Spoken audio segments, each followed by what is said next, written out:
देखिए राजीव, जब इस तरीके के प्रदर्शन होते हैं तो जाहिर तौर पर इस तरीके के प्रदर्शन के बीच में माहौल खराब करने के लिए इस तरीके से उपद्रवी जो है वो घुसते हैं और माहौल को खराब करते हैं।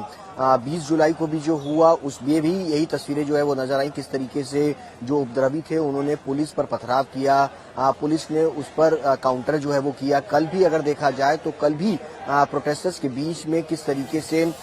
एक जो आरपीएफ के जवान थे उनके साथ तकरीबन अगर कहा जाए तो 1000 से ज्यादा लोग उनको घेर रहे थे, उनके संग मारपिटाई कर रहे थे। इस तरीके की जो वीडियो सामने आ रही है, प्रोटेस्टर्स इस तरीके की हरकत अगर करते हैं तो जाहिर तौर पर ये शर्मिंदगी वाली बात है। लेकिन कहा जाता है कि जब जो इस तरीके के प्रदर्शन में जब इस तरीके के लोग घुसते हैं तो जाहिर तौर पर इस तरीके का माहौल जो है वो बिगड़ता है। लेकिन राजीव, सबसे पहले मैं आपको तस्वीरें दिखा दूं, ये जंतर मंतर की तस्वीरें हैं।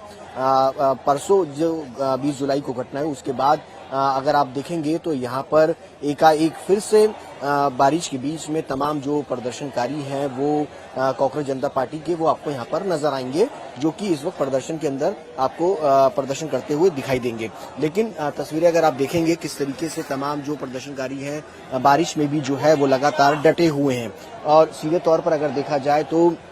इन प्रदर्शनकारियों का साफ तौर पर मांग वही है जो पिछले कई दिनों से लगातार जारी थी। एजुकेशन मिनिस्टर जो कि यूनियन है, धर्मेंद्र प्रधान का इस्तीफा, जो नीट परीक्षा के दौरान जिन छात्रों ने जब पेपर लीक हुआ आत्महत्या की उनके परिवार को 1-1 करोड़ का मुआवजा जो है वो दिया जाए, इस तरीके को लेकर के यहाँ पर अगर देखा जाए तो अभी भी तमाम जो प्रदर्शनकारी हैं वो डटे हुए हैं। और लेकिन जो तस्वीरें लगातार सामने आती हैं प्रोटेस्टर्स की, जिस तरीके से वो लोगों को पुलिस को टारगेट करते हैं, पथराव करते हैं, वो बहुत ही शर्मनाक जो है वो घटना है। लेकिन सवाल यही है कि जब इस तरीके की जब प्रदर्शन होते हैं उसमें उपद्रवी जो है वो घुसते हैं, लगातार टारगेट जो है वो किया जा रहा है पुलिस को, फोर्सेस को सीधे तौर पर निशाना। कल भी अगर देखा जाए तो कल जिस तरीके से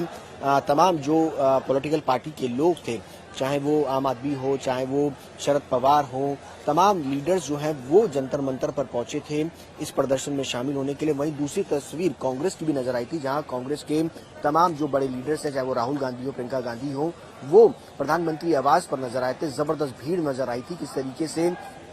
जो यूनियन मिनिस्टर है जितेंद्र, उनके साथ राहुल गांधी की बातचीत होती हुई नजर आई कि सीधे तौर पर कांग्रेस अब धर्मेंद्र प्रधान के इस्तीफे पर नहीं बल्कि वो चाहते हैं कि गृह मंत्री इस पूरे मामले पर जो है वो राज्यसभा लोकसभा में बयान दे, प्रधानमंत्री इस पूरे मामले पर बयान दे। इस पूरे मामले पर अब राजनीति भी जो है वो जमकर हो रही है राहुल गांधी को किस तरीके। देखिए, जाहिर सी बात है, ये सवाल बहुत वाजिब है कि आखिरकार कांग्रेस के जो तमाम लीडर्स थे वो सीजेपी के प्रोटेस्ट के अंदर भी शामिल हो सकते थे, उनके साथ मिलकर के जो है वो केंद्र सरकार के साथ बातचीत कर सकते थे। लेकिन कांग्रेस ने एक अलग रुख जो है, अलग एंगल जो है वो इख्तियार किया, एक अलग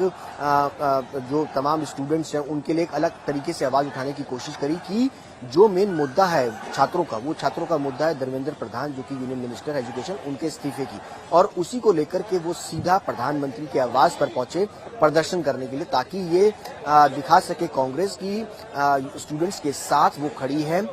लेकिन सवाल यही है कि आखिरकार कांग्रेस जो है वो इस प्रदर्शन में शामिल क्यों नहीं, क्योंकि कांग्रेस को कहीं ना कहीं लगता है कि ये जो पूरा प्रदर्शन है वो कहीं ना कहीं किसी दूसरी पॉलिटिकल पार्टी के एजेंडे पर जो है वो काम तो नहीं कर रहा। इन सब चीजों को ध्यान में रख करके कांग्रेस जो है वो फूक फूक करके कदम जो है वो रख रही है। एक अलग स्ट्रेटेजी के साथ कांग्रेस जो है वो प्रदर्शन के अंदर यहाँ पर तो जंतर मंतर पर शामिल नहीं हुई, लेकिन प्रधानमंत्री के आवास पर जाकर के उन्होंने प्रदर्शन जो है वो किया। लेकिन तमाम अलग अलग पार्टियां हैं, चाहे वो समाजवादी पार्टी हो, आम आदमी पार्टी हो, शरद पवार हो, तमाम लीडर्स जो हैं वो जंतर मंतर पर पहुंच रहे हैं, क्योंकि ये मुद्दा यूथ से जुड़ा है, जनजी से जुड़ा हुआ है और यूथ देश का भविष्य है। उन सबको अपने साथ लाने की कोशिश जो है वो अलग अलग जो पार्टियां हैं वो यहाँ पर करती हुई नजर आ रही है। लेकिन कांग्रेस जो है इस पूरे मामले पर सीधा केंद्र सरकार को घेरती हुई नजर आ रही है। देखिए, सरकार की तरफ से जब जेपी नड्डा से जो सीजेपी का डेलीगेशन मुलाकात करने के लिए पहुंचा था, उन्होंने अपनी मांगे जो है वो रखी थी। सरकार ने उसके बाद से ही लगातार 20 जुलाई के बाद से ही सरकार ने कहा कि वो अपना जो सीजेपी का जो अपना पक्ष है वो सुनने के लिए तैयार है। बातचीत के रास्ते कहीं पर भी बंद नहीं है, बातचीत के रास्ते हमेशा जो है वो खुले रहेंगे। स्टूडेंट्स क्या है मुद्दा, तो उन मुद्दों पर चर्चा की जाएगी, लेकिन धर्मेंद्र प्रधान का इस्तीफा होगा या नहीं होगा ये अभी देखने को लगेगा कि ये प्रोटेस्ट कितना आगे जाता है, किस रूप में आगे जाता है। क्योंकि सरकार जिस तरीके से अगर देखा जाए,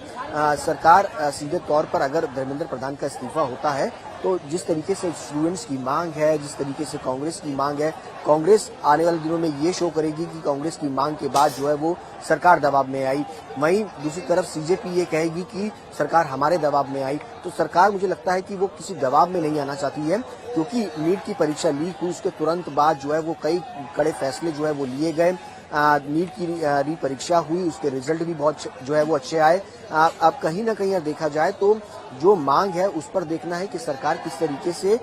इस प्रोटेस्ट के बाद जो है वो देखने को मिलेगा कि अगर ये प्रोटेस्ट बड़े लेवल पर और ज्यादा बढ़ता है तो हो सकता है कि सरकार कुछ अलग फैसले जो है वो ले सकती है। लेकिन अभी फिलहाल ये कहा जाए कि धर्मेंद्र प्रधान का इस्तीफा होगा या नहीं होगा, ये जल्दबाजी रहेगा।